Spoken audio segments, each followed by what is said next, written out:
नमस्ते सर्वांना. चेतना फॅशन टेलरमध्ये सर्वांचं स्वागत करते. आज इथे आपण या एका साडीपासून एक बॅग बनवणार आहोत. मला काही कमेंट आले होते, की साडीची बॅग बनते काय अशी? तर त्यासाठी मी आज साडीची बॅग बनवणार आहे. तर इथे मी रुंदी घेतलेली आहे 17 इंच आणि साडीची अशी डबल फोल्ड केली आहे मी उभ्या साईडने. तर आपण हा 17 इंच असा कपडा आपण कट करून घेतला या ठिकाणी.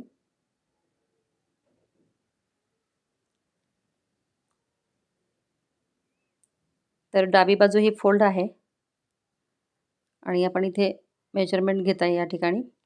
तर 21 इंच येतं. तर आपण ही पट्टी कट करणार आहोत साईडची, किनारीची.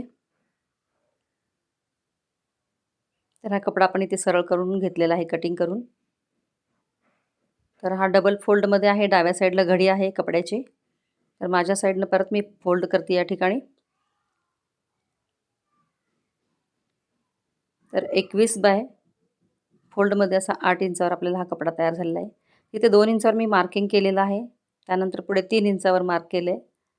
तर खाली साईडला आपण 6 इंचावर मार्क केलं आणि एक रेषा आखून घेतलेली आहे. असा गोलाईचा आकार द्यायचा आहे. त्यानंतर हा कपडा आपण कट करून घेतोय. तर ही घडी आपण आता उलट साईडनं बघतोय. उलट्या बाजूनी घडी केलेली आहे मी. तर हे दोन्ही टोक आपल्याला शिवून घ्यायचे आहेत.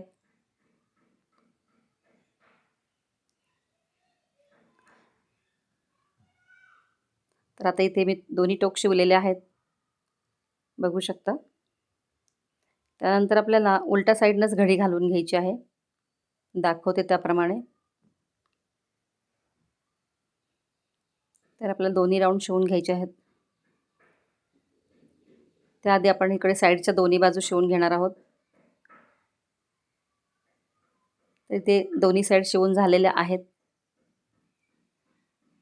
त्यानंतर आपल्याला हा राऊंडमध्ये आपल्याला इथे दुमडून शिवायचा आहे. असा काठ जरी आला जास्तीचा तरी तो अशा पद्धतीने आपण फोल्ड करून घ्यायचा आहे, एक्स्ट्रा जरी असला तरी.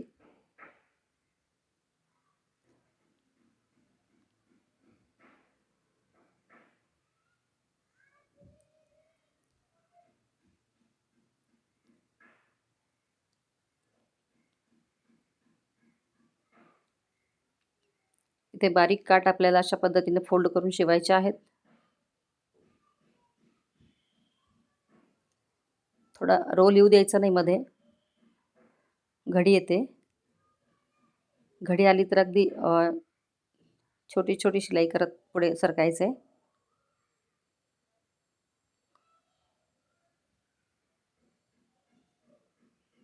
तर ते मी थोडंसं झूम केलेलं आहे, दिसू शकते. तर फोल्ड करताना घडी पडते. तर त्यावेळेला अगदी 1 ते 2 इंचावर शिलाई करतच पुढे सरकायचं आहे.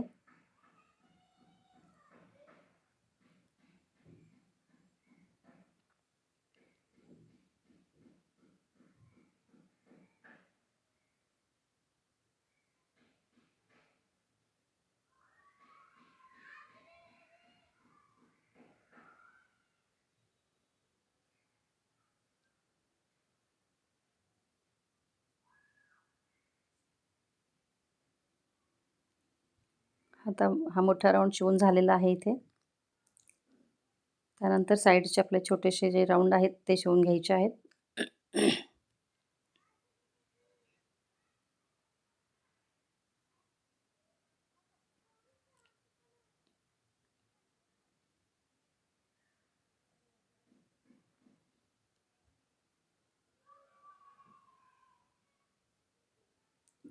साडीमध्ये एका साडीमध्ये जर अशा बॅग बनवायच्या असतील, तर आपण 14 ते 15 बॅग आरामात बनवू शकतो. कारण अशा काही आहेरातल्या साड्या वगैरे आलेल्या असतात, त्या शिवता पण म्हणजे वापरताही येत नाहीत, कुणाला आहेर म्हणून देता पण येत नाहीत. अशा वेळेस आपण या साडीचा अशा पद्धतीनं आपण उपयोग करून घेऊ शकतो आणि कोणी आलं तर त्यांना गिफ्ट पण देता येते. जर शिवता आली तर घरच्या घरी खूपच छान आहे. आता मी बऱ्याच वेळा माझ्याकडे पिशव्या असतात. मी ब्लाऊज पीस घालण्याऐवजी ह्या पिशव्याच देते मी गिफ्ट त्यांना.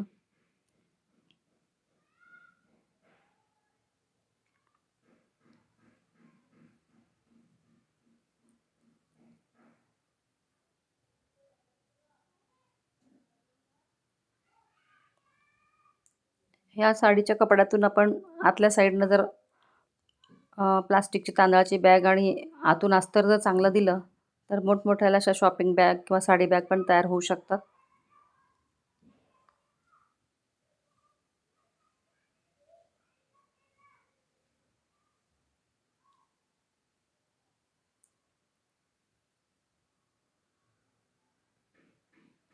इथे बघा बारीक असा थोडी फोल्ड येत होती या ठिकाणी.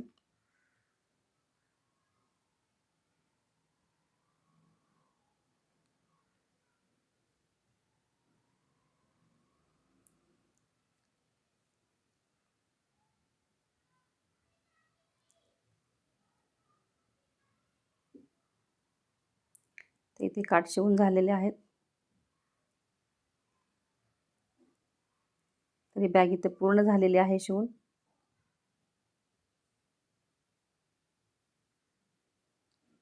तर हे दोन्ही काठ आहेत खालचे कोपरे ते एकावर एक ठेवून घ्यायचे आधी. कट करायचे आहेत त्यामुळे मी एकावर एक ठेवून घेते इथे.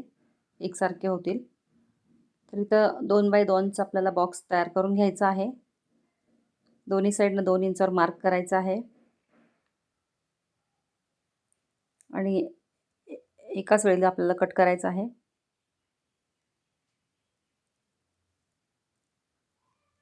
दोन्ही सेम होतील.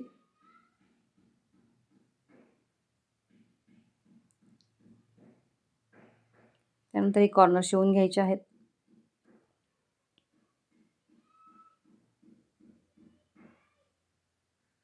अशी व्यवस्थित टोकं पकडून आपल्याला या ठिकाणी स्टिच करून घ्यायचं आहे चांगलं. यावेळेस शिलाई बारीकच ठेवायची असे जेव्हा नाजूक पातळ कपडे शिवतो त्यावेळेला मोठी शिलाई ठेवायची नाही.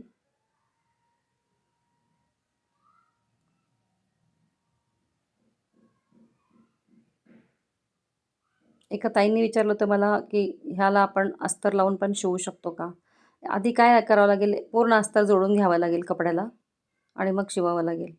अस्तर जोडून शिवता येतं, उलट चांगली होते. बॅगेला आतून आधार पण होतो चांगला.